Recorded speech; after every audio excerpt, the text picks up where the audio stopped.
Welcome to Comic Book Overview, where everyone can come and indulge in all things comic related, whether it be movies, TV shows, cartoons, video games, or just comics themselves. If you love comic books, then show it by hitting that subscribe button to help this precious media that we all love thrive and flourish.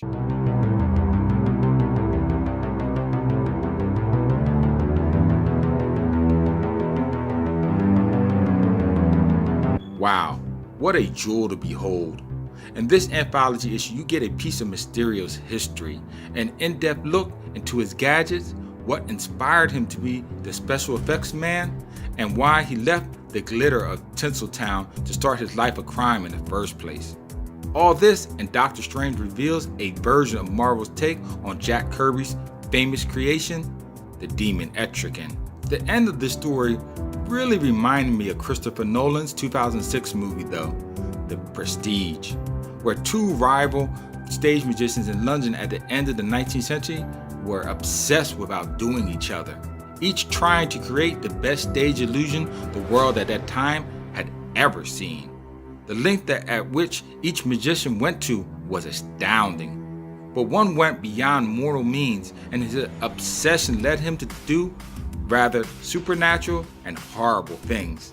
But I won't spoil that here. I encourage you to watch the movie for yourself and read this comic as well, and you will see the connection that I am trying to make. Either way, there's a quote in the movie that I think fits really well here too. It is, "Man's reach exceeds his grasp," meaning even though we are men and have the ability to tinker with something, that doesn't mean we understand it. We mess with things beyond our understanding, and the cost sometimes we pay goes beyond the price. But I guess it's a catch-22, because if we don't explore new things, we will never learn new things. But the question I ask is, are some things better left alone? Anyway, as always, I digress.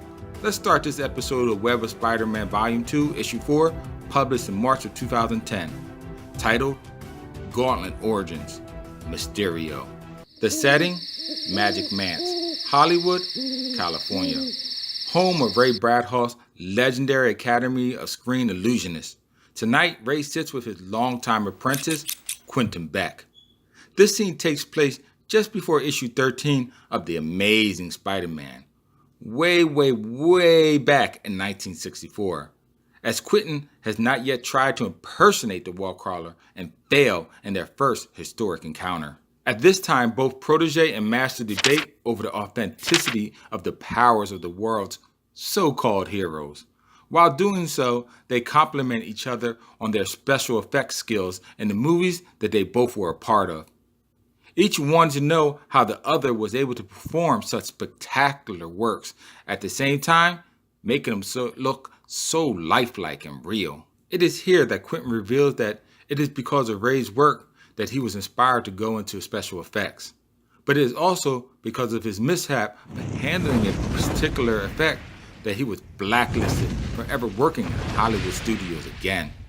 And because of this, he will now don the dome helmet of Mysterio and start his life of crime.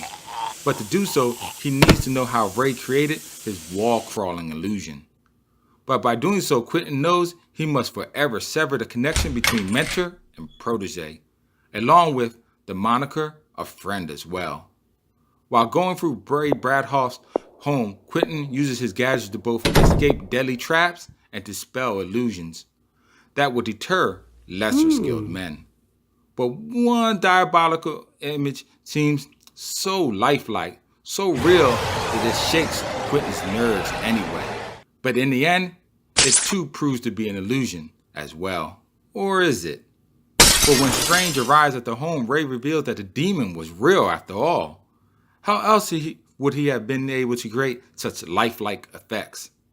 His obsession with to be the best had led him to meddle in the dark arts, but the price that he had paid for his foolishness was his sanity and peace of mind.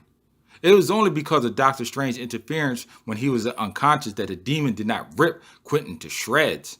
If only Mysterio would have stayed around long enough to meet Doctor Strange in person, he would have found out that the heroes that he embarked on a mission to reveal as frauds were actually real. Maybe knowing this little information would have changed his life.